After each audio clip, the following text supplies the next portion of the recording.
seus muros, né, o que a sociedade está vivenciando lá fora.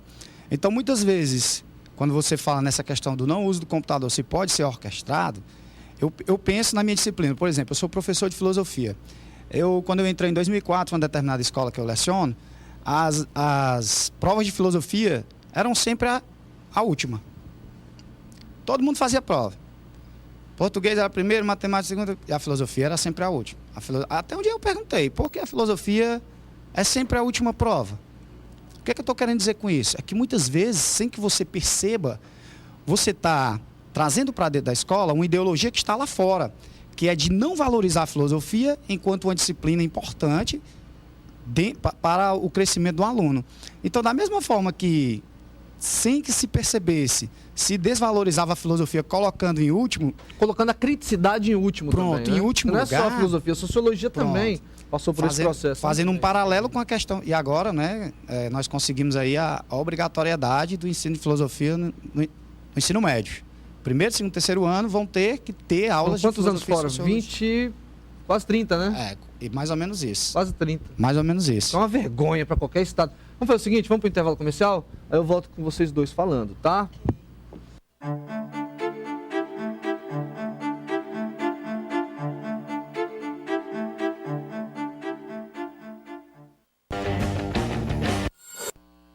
Estamos de volta aqui conversando sobre educação pública com os professores, né?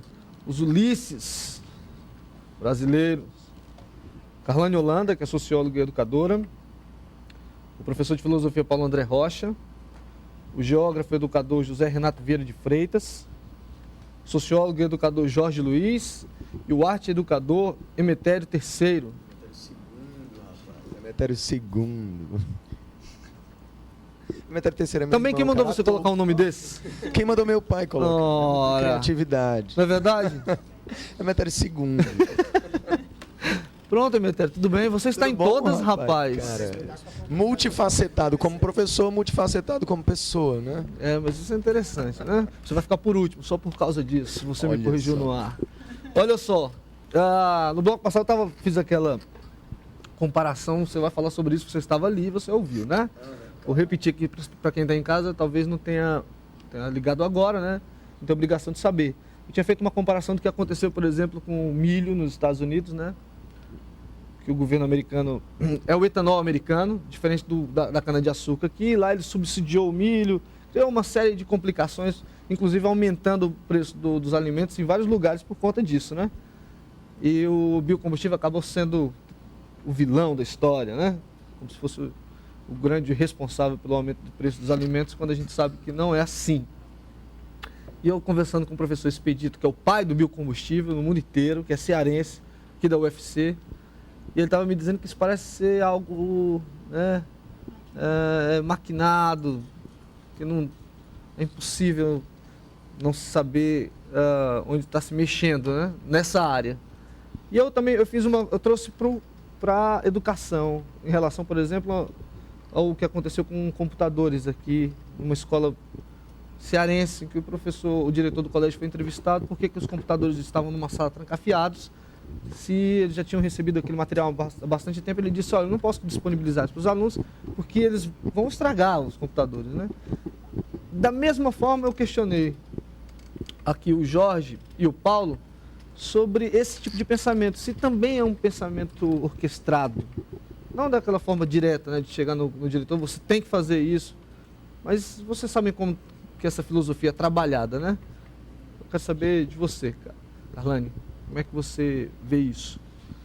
Lógico que os computadores também é uma analogia para o resto, né? Tá, então assim, eu vou trazer aqui a reflexão da questão dos números, da quantidade. Então a escola hoje, ela tem que tá dando respostas a esses números. Então o que é que acontece? É meio que aquele efeito dominó, né? Os organismos internacionais, eles vão exigir no país, no caso do Brasil, por exemplo, país subdesenvolvido, respostas, índices, números. O ensino fundamental, a educação básica, né? Que é o ensino fundamental, que é obrigatório, deve ser gratuito e é obrigatório, consta na lei, né? Nós temos os alunos na faixa etária de 7 a 14 anos que recebem o Bolsa Família e por conta disso tem um controle da frequência, esse controle eu vou colocar entre aspas, né? Então eles devem permanecer na escola, né? Em vista disso a gente tem o quê? A gente está passando esses números de a quantidade de alunos que estão na escola. Agora, de uma série para outra, como é que fica o ensino? Porque tem também aí a questão da leitura, da escrita, a própria matemática, os índices avaliativos, que no caso o Brasil é uma situação horrível. Será que é só quantificar e não qualificar? Então, eu vejo o seguinte, essa sua fala da engrenagem, né, tem tudo a ver. Por quê? Porque a gente está dando respostas quantitativas, mas a qualidade do ensino é precária. Nós temos, por exemplo, o exame, um exame que acontece isso a nível dos países, né, que é o PISA. Então, o Brasil, ele ficou em último lugar a matemática, em penúltimo as ciências. E em português, ele conseguiu ficar acho que era quase o último, tinham 3 países na frente dele, né? Quantos? 3 em português. A questão da leitura e da escrita. 10 que se fala. Isso a pesquisa, a avaliação em 43 países. Né? Mas os meninos estão presentes, os meninos estão ganhando, estão em a Bolsa Escola. Os meninos estão na escola. Mas a qualidade desse ensino revela através dessas avaliações. Aí vamos para frente, vamos para o ensino médio. No ensino médio, o aluno já não tem mais a Bolsa Escola. Aí o índice de evasão despenca, aumenta, né? Vai lá para cima a evasão no ensino médio. Até porque também tem a idade, porque nós estamos trabalhando com escola pública, são as classes populares que precisam trabalhar para ajudar a complementar a renda familiar. E aí vem a história da evasão. Então, essa sua fala com relação à engrenagem, confere sim, tem muito. É o que o Paulo falou, que está fora, a gente está reproduzindo dentro. Porém, entretanto, a gente reproduz porque a gente não questiona.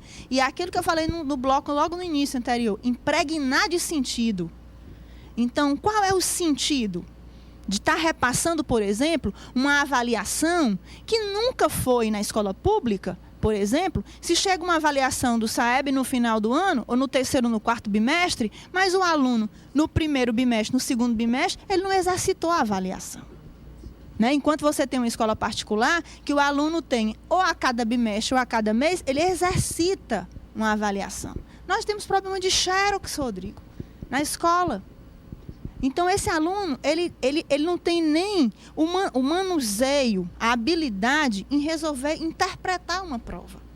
Questão da leitura, nós somos professores de ensino médio, tem alunos que simplesmente eles não leem, eles não interpretam. Né? Então, eu vejo aí que as coisas chegam na escola e a gente reproduz, né? Faz parte dessa máquina, dessa engrenagem, porque a gente não impregna de sentido. O que nós estamos fazendo é buscar esse porquê, essa reflexão e a questão do trabalho coletivo que foi colocado aqui pelo Jorge, né? Essa coisa da gente ainda estar muito compartimentalizado, cada ciência na sua caixinha, né? E não se entendeu ainda, os grandes filósofos, os grandes pensadores, não tinha isso. Pitágoras, matemático, filósofo, né? Os grandes pensadores, eles não dividiam o conhecimento. Outro dia, na sociologia, a gente estava trabalhando a questão do meio ambiente e a aluna perguntou assim para mim: professora, a senhora é professora de biologia? Aí eu falei: você só respira na aula de biologia? Porque as ciências, elas estão juntas. Mas esse é um pensamento tecnicista, né? Você é aquilo que você se forma. Não pode ser nada além. Sim. Não é?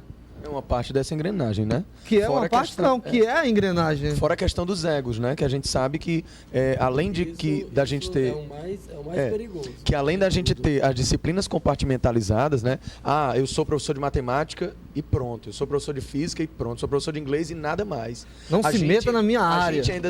A gente ainda não valoriza, Como se ou fosse mesmo um a gente, computador, né? ou mesmo a gente se aparta das demais disciplinas e dos demais professores. Isso que a Carlane estava falando é importante por conta da multidisciplinaridade e da interdisciplinaridade. A gente tem uma multiplicidade de assuntos na escola, só que são assuntos isolados. O aluno não percebe que aquele assunto é aplicável para a vida dele, porque ele não vê relação nem entre uma aula e outra, nem entre um professor e outro. Aí a gente volta a reproduzir o que a própria sociedade traz.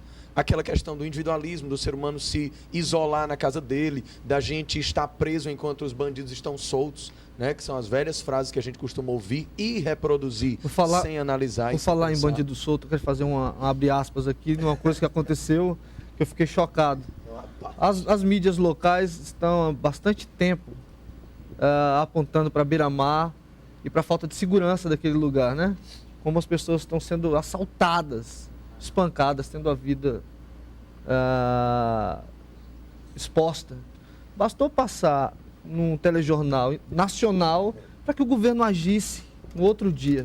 É uma vergonha. Eu quero dizer aqui para o Cid Gomes, com certeza vai estar me assistindo, porque ele tem um clipping. O que é o clipping? Um assessor de comunicação, todas as vezes que fala-se no nome dele na imprensa, ele vai lá e coloca para que ele assista depois.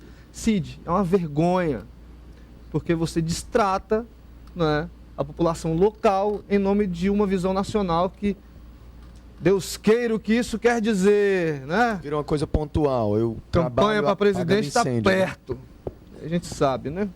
Por favor. Você já falou, agora né, Zé? Ele está ansioso. Creio que a chegada do computador, como você falou anteriormente, ela é bem-vinda à escola. E as tecnologias chegaram. Só que eu vejo assim, um certo despreparo da parte de alguns colegas, talvez até da gente mesmo. A gente assume aqui a culpa, um certo despreparo para saber lidar com a chegada do data show e dos computadores. E talvez até desprezar se a pessoa sabe utilizar ou não estes equipamentos, estes novos objetos. O detalhe é você não se encantar demais com a tecnologia, porque pode fazer isso, pode fazer aquilo outro.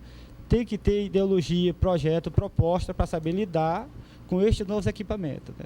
O aluno chega na sala de informática, ele está mais interessado em site de investimento.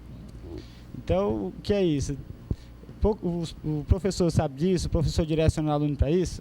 O cara vai pesquisar, chega na sala lá, fala para o professor, eu vou pesquisar tal conhecimento, sobre isso e sobre aquilo. De repente ele está olhando lá o site de investimento, de relação, aquele site muito conhecido, e a monitora vai reclamar, o cara não gosta. Então esse é só um fator, tem outros aí, né? Então saber lidar com a tecnologia não é saber mexer com o computador, não é saber mexer com o aparelho de celular, é saber vivenciar aquele negócio, usar de forma objetiva, né? E não ficar só rodando sem sair do canto, usar de forma objetiva o que está chegando para nós. Interagir, né? Interagir de forma construtiva, de forma que insira o aluno na realidade. Mas será que aquilo que a Carlane estava falando no bloco, eu não sei se foi o anterior, não, era o Paulo que estava falando, na verdade, dessa carga horária que o professor tem que cumprir, que é de 40 horas semanais, é isso, né, Paulo? Exatamente. Você falou? 40 horas semanais, que tira a possibilidade do professor se reciclar? Será que não está aí? Só que tem um Não, grande em tudo, porém. eu tô Só que falando tem em um grande tudo. porém. Muita gente coloca a culpa na tecnologia. Sou formado em computação. A grande coisa, o grande porém que a gente estuda e que a gente vê Como assim? Não, só para você contextualizar melhor, as pessoas colocam culpa na tecnologia? colocam culpa na tecnologia. Mas em relação a quê? Não, o computador, por exemplo, tem professor quando a gente ia dar capacitação, quando a gente ia fazer entrevista, né, na faculdade, o professor chegava ao cúmulo de negar a tecnologia por conta de dizer que ia atrapalhar. Mas, na realidade, ele está negando a própria evolução. Porque os alunos dele, eles têm conhecimento e muito mais amplo do que a gente pressupõe. E aí tem a questão também de usar a tecnologia como bengala. Ah, eu tenho um computador em casa, eu tenho um computador na sala de aula, pronto. Quem vai dar aula é o computador. Não. Ninguém tira a questão do mérito do professor de inovar a sua aula, de inovar a sua proposta. O computador é uma máquina que vai auxiliar. Se eu não sei usar, com certeza eu vou estar mais atrás. Agora, se eu sei usar, eu também não posso me destinar só a ele. Eu também tenho que me lembrar que nós tratamos com seres humanos. Qual é o grande porém hoje? A gente, é como a gente estava falando ali no intervalo. A gente simplesmente quantifica e não qualifica, e a gente simplesmente olha todo mundo como homogêneo. Né? Que a gente estava até discutindo da questão de homogeneidade e heterogeneidade. Né? O Brasil é um país diverso e todos os que estão na sala de aula, sendo alunos naquele momento, têm as suas diversidades e as suas complicações, as suas complexidades que precisam ser atendidas. E se a gente esfria isso, destinando tudo isso a uma máquina ou uma aula fria e distante, o nosso aluno não trabalha com as sentimentalidades, que é aí onde a gente transforma. Nesse período de crise, a gente tem que ser referência. Quer queira, quer não, o professor transformador não é aquele que aponta as soluções, que diz as respostas, mas é aquele que sugere questionamentos para que o aluno, embasado nas suas experiências, ele encontre as soluções devidas e que, principalmente, ele saiba fazer as escolhas certas. A grande ideia aí é aquilo que você falou.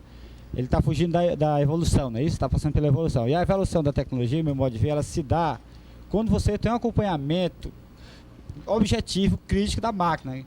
Quando a máquina passa a fazer, ela passa a lhe superar, quando esse objeto passa a comandar você, aí fica o que você diz, ele vai usar como bengala. Então, deve usar a máquina de forma objetiva, usar como forma de aprimorar. O professor que passa lá todo dia passando filme. Posso citar uma experiência minha em relação à informática? Abra seu coração. Veja bem, eu estou trabalhando um conteúdo que é, na verdade, o conhecimento científico. E eu achei interessante que, para eu trabalhar o conhecimento científico, eu usasse uma tecnologia, algo relacionado à ciência. Então, conjuntamente com alguns alunos, a gente criou um blog.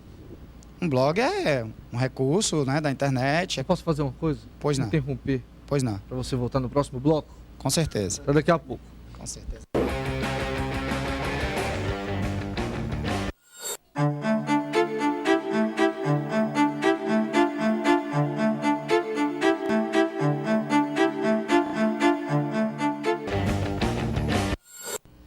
Pronto, olha só, pessoal, a gente está aqui discutindo educação pública com os professores Carlane Holanda, que é socióloga e educadora, com José Renato Vieira de Freitas, que é geógrafo e educador, Paulo André Rocha, professor de filosofia, Jorge Luiz, sociólogo e educador, e também Emetério II, que é arte e educador. Gostou? Agora foi legal. Agora eu te rebaixei um grau Na hierarquia, na segundo e terceiro, né? dos monarcas, mas tudo bem.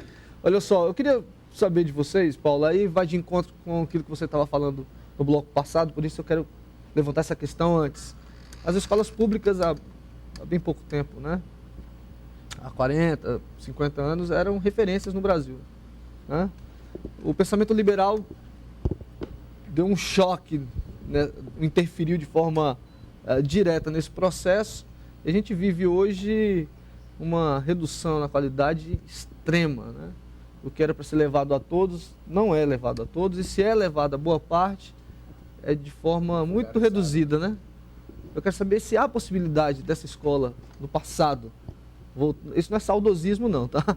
Voltar, até porque não deu tempo de eu estudar naquilo, viu, gente? Se há possibilidade daquilo voltar a ser uma realidade e como isso poderia acontecer? Primeiramente, a gente tem que pontuar que tipo de escola a gente quer hoje. Né? A escola pública ela era boa naquele tempo porque ela servia a uma determinada camada da sociedade. Hoje, a escola pública, com o ensino universalizado, 97,6% das crianças de 7 a 14 anos estão na escola, ela serve a uma outra camada da sociedade. Talvez por isso ela tenha entrado nesse declínio. Os governos passaram a encarar a escola pública, digamos, como algo não prioritário, digamos assim. Se a postura do governo for de encarar a escola pública como prioridade, a escola pública pode voltar a ser no sentido de ser boa, de ser de qualidade. Porque a escola que a gente quer hoje é uma escola transformadora, uma escola não não tradicional, uma escola que busque a formação do cidadão. Então, essa é a escola que a gente quer. Então, essa mudança ela é possível, né? Eu não sei se eu posso falar em relação ao blog, rapidinho. Pode ficar à vontade. Pronto, o Renato estava falando... Dentro dos limites permitidos. Claro. É claro. O Renato estava falando em relação às tecnologias, né, ao computador. E aí, como a gente pode usar isso? Como eu estou trabalhando o conhecimento científico, como eu havia falado, eu resolvi criar um blog. Mas um blog de filosofia. E aí eu não fiz só. Excelente. Eu fiz com quem? Com os alunos. Então eu chamei 2, 3 alunos que entendem mais do que eu, dessa parte de... Porque o aluno, muitas vezes, sabe mais do que o professor, né? Então, sabem muito mais do que eu, eles criaram um blog e tal. No começo, eu postava no blog. Eu colocava lá assuntos relacionados à filosofia, eu colocava lá assuntos relacionados... Assuntos, de uma maneira geral, interessantes, né? Que eu julgava ser interessantes. E agora, quem gerencia o blog são eles, os alunos. Então, eles não estão mais sentados olhando o blog. São eles que postam os textos no blog. Você vai ter que dar o endereço do blog. Pronto. Você está deixando todo mundo curioso, não é? Prof. Paulo. Eu vou pedir, Musa, por favor, vamos colocar aqui embaixo. Ele vai falar e vocês coloquem aqui, tá? Por favor, Prof. Paulo, filosofia.blogspot.com. Prof. Paulo, filosofia, @blogspot.com. .blogspot. Tira o arroba. É verdade. Por que eu botei um arroba ali, né? Prof. Paulo, filosofia.blogspot.com. Pronto, então o blog está sendo construído pelos próprios alunos. Eles, inclusive, têm algumas poesias que foram criadas pelos alunos, a última postagem, sobre o dia do professor, né, em relação ao professor. Então, eles mesmos fizeram a poesia. São poesias bacanas ou poesias eles agressivas? Assim? Não, são bacanas. Depende do que você chama. São bacanas. Eles são chamados... Depende do que eu chamo de agressivo, né? Críticas, né? Por favor, falando de computação, internet, enfim, essa é a evolução da tecnologia, né? Então, eu queria complementar esses sites de relacionamento. Então, volto à questão do sentido das coisas, né? Então, levar à reflexão. O que é mais importante? A convivência com a minha família, com os meus irmãos, com as pessoas que estão próximas, ou eu passar horas e horas no MSN com uma pessoa que eu não conheço, uma pessoa distante. Então, é a questão prioritária, né? Então, se eu não consigo nem o contato com as pessoas, o calor, a afetividade com as pessoas que estão próximas, como é que eu posso irradiar para as pessoas que estão distantes? Então, é interessante, sim, a participação nos blogs, a participação na Orkut da vida, acho interessante. Porém, acho que a prioridade, né, e aí entre a história dos contravalores, é exatamente o quê? São os amigos que estão próximos, é a comunidade, a escola, a família, depois a gente vai irradiando. E também essa questão da tecnologia, o recurso, muitas vezes a gente acha que tem que ter um computador, tem que ter um data show. E nós fizemos, por exemplo, um trabalho na escola com a coleta seletiva e a transformação desse lixo em arte. Então, o papel, ao se transformar numa dobradura, é um recurso, é um instrumento. A tecnologia é arte. Claro. Então, a gente precisa também alargar esse pensamento sobre o que é tecnologia. Sobre o que é tecnologia. Não achar que tem que ir para uma sala e mexer no computador, é só isso. Não, porque na minha escola não tem tecnologia. Então, nós tivemos esse projeto da reciclagem, que era Reciclarte. E os alunos eles tiveram que passar até por um fato engraçado, porque eles tinham que trazer o lixo, como os catadores de lixo, para eles sentirem como é que é você catar o lixo. E ter esse... Professor, eu sinto vergonha. Eu digo, engraçado, e você tem preconceito, né? E aí eles começaram até a valorizar e fizeram pesquisas aos catadores de lixo, né, para poder também ressignificar essas pessoas que estão limpando o que a gente está sujando, né? E foi todo um processo dessas oficinas de reciclagem, e quando a gente estava transformando o lixo em arte, a gente também fazia uma relação com a questão da nossa transformação. Do nosso poder de transformação, de achar que a gente também pode ser outra pessoa, que a gente pode ter novas posturas, que a gente pode ter posturas compromissadas com o meio ambiente e com o social. Tarlane, agora me responda só aquela pergunta que eu tinha feito no início. Você acredita que essa escola pode vir a se tornar uma referência? Acredito sim, se for prioridade do Estado né? Eu acredito sim, eu acredito que é possível ainda, né? Nós temos agora mais escolas. Antes nós tínhamos menos escolas e tínhamos uma escola para um determinado público. Hoje nós temos educação para todos, a acessibilidade aumentou, a qualidade não, mas eu acredito que é um processo, né? E cabe a nós que estamos dentro desse meio, né, fomentar, nos mobilizar e pressionar, né, a quem é de direito. Aí é uma colocação muito importante, porque assim, não é, beleza, se o Estado der foco, legal, isso aí. O Estado, enquanto, digamos assim, gerente desse processo, ele precisa dar um foco, ele precisa dar uma atenção maior. Porém, a gente tem que se mobilizar. Se nós, professores, não sairmos da mesmice, ficarmos acomodados e se lamentando, não muda nunca. Se depender só do governo do Estado, não muda nunca. Ou a gente esquece o data show e vira professor show, ou a tecnologia vai nos superar. Do professor show, né? Com certeza. E outra, ainda tem aquela questão... O ator falando mais a educação, que você negou, você não me apresentou como artista. Mas olha só, Metelli, mas uma coisa também a gente tem que... Eu acho que falta muita consciência aos políticos brasileiros. Principalmente aqueles que têm um ego assim, um pouco mais elevado, que querem ficar para a história construindo pontes. Né? Ou viadutos. Mas aí tem um porém. Porque só para poder completar, esse nome dele vai ficar muito mais marcado se ele fizer uma revolução educacional nesse país. Não é? Porém, a educação, ela é a longo prazo. Ela não é imediatista. Ela não pode ser... beleza. Você está falando da interferência do Estado? Ele tem que ser a longo prazo? Não é isso que eu estou dizendo. O que eu estou dizendo é assim, os resultados são a longo prazo. Por que eles não investem na educação? Por que não se cria alguma coisa nesse sentido? A longo prazo, mas a gente tem que pensar, né, o que é esse a longo prazo. Por exemplo, o Japão estava destruído na Segunda Guerra Mundial. Eles investiram em educação e em pouco menos de 50 anos eles estavam entre E detalhe, o Japão ele destina o mesmo valor do PIB que ele destina para a educação, o Brasil também destina. Só que no Brasil, olha o tamanho do Japão. Esse valor... O que ele representa? Só que mas o Japão, o Brasil destina 3,4% do destina, PIB. mas ele destina prioritariamente para o ensino superior. Só que aí o problema que eu estou falando não é a questão de tem que ser a longo prazo. Não, tudo bem. Se ele investe na educação, ele muda permanentemente. E outra, ele vai ter que mexer em toda uma cultura que já está, digamos assim, enraizada na gente. Em toda uma cultura de que se acha que a escola pública é simplesmente depósito de aluno.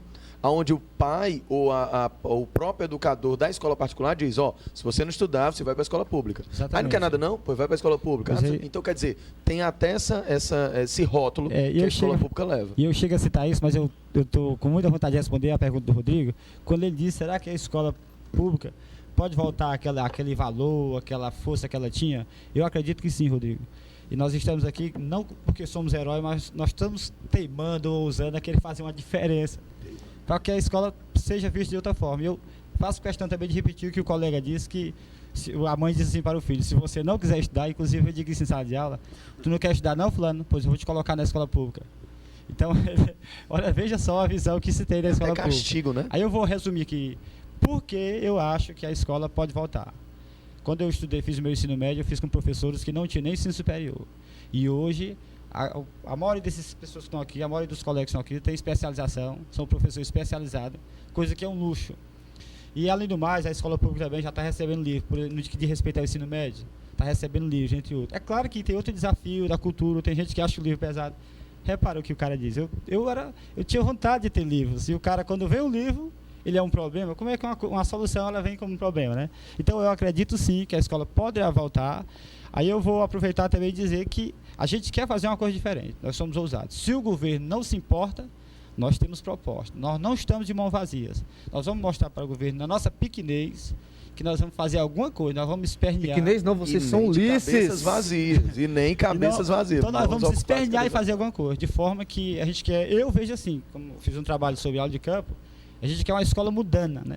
Que depois eu acho que se tiver outra oportunidade daqui a pouco, outro bloco, a gente pode esclarecer mais isso. Você pode falar isso agora. Dessa escola mundana, que eu faço o trabalho de aula de campo. Pra não deixar suspense, né? Vamos falar escola mundana? Peraí. A gente, que é isso aí? Como a